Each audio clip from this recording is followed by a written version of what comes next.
நீங்கள் பழகிறவங்க இந்த மாதிரி பின் பண்ணிவிட்டு அப்புறம் தைங்க. நம்ம அப்படியே வச்சு தையல் போடுறத விட இந்த மாதிரி கிராஸ் பீஸ் கொடுத்து நம்ம நார்மல் ப்ளவுஸுக்கெலாம் இந்த மாதிரி ஒரு இன்ச்சில் நம்ம கிராஸ் பீஸ் எடுத்துப்போம். நல்லா பாருங்கள் வளைஞ்சி வருது. கிராஸ் பீஸை ஒரு 3/4 இன்ச்சு வெட்டி ஜாயின் பண்ணி வச்சுக்கோங்க.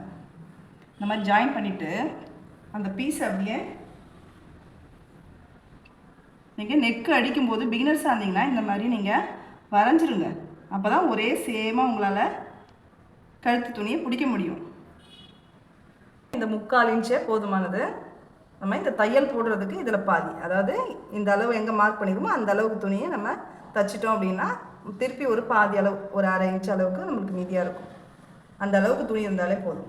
பாருங்கள், லைனிங் துணி தான் நம்மளுக்கு கரெக்டாக வெட்டி வச்சுருக்கோம், அதுக்கு நேராகவே வைக்கணும்.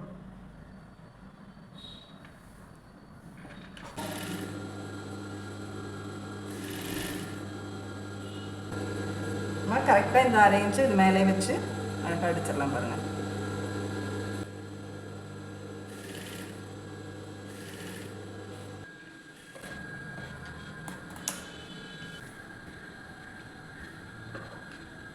மாதிரி அடிச்சுட்டு இந்த போஸ்ட்லாம் நம்ம கட் பண்ணி எடுத்துக்கலாம்.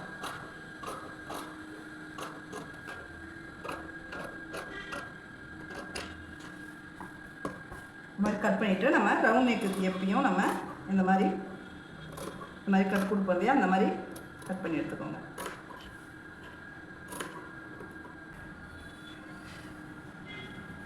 கட் பண்ணிவிட்டு பீஸ் நல்லா மடித்து விட்டுக்கோங்க. இந்த மாதிரி மடித்து விட்டுட்டு இந்த ஊசி எடுத்துடலாம். எடுத்துகிட்டு பாருங்கள், இந்த லைனிங் கிளாத்தை நீங்கள் அப்படியே ஒரு படிமான தையல் ஃபுல்லு போட்டுக்கலாம். இந்த துணி உள்ளே இதுக்கு சப்போர்ட்டாக நல்லா திக்காக இருக்கும்.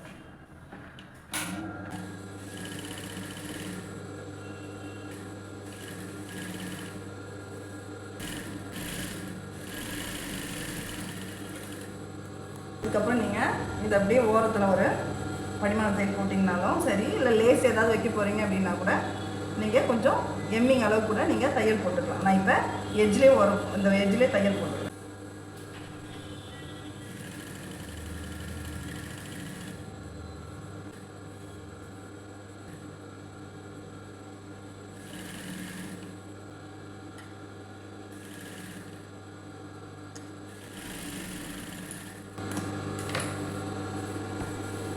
லைனிங் ப்ளவுஸ் தைக்கும்போது இன்னும் சில டிப்ஸ்லாம் தேவை அப்படின்னா நான் பெரிய வீடியோவாக போட்டிருக்கேன், கீழே லிங்க் கொடுத்துருக்கேன், அதுக்குள்ளே போயிட்டு பாருங்கள். நன்றி.